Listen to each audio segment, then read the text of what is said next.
Welcome to Kenton's videos. Enjoy the video. You start by verifying prerequisites. Check your Mac OS version and that Python 3 is available. This prevents path issues later.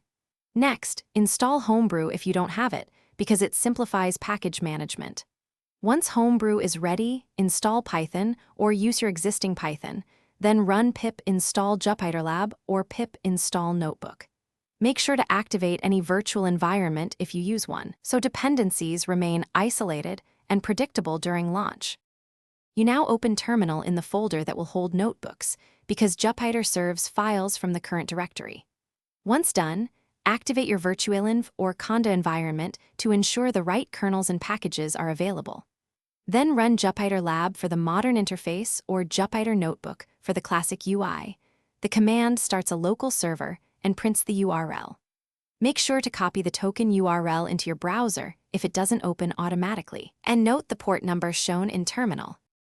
You finish by opening the localhost URL shown in Terminal, usually http://127.0.0.1.8888, and then create a new notebook or open an existing IPENB file.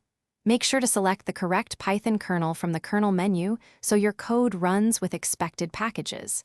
If the browser can't connect, check that your firewall isn't blocking the port. Ensure no other process uses 8888.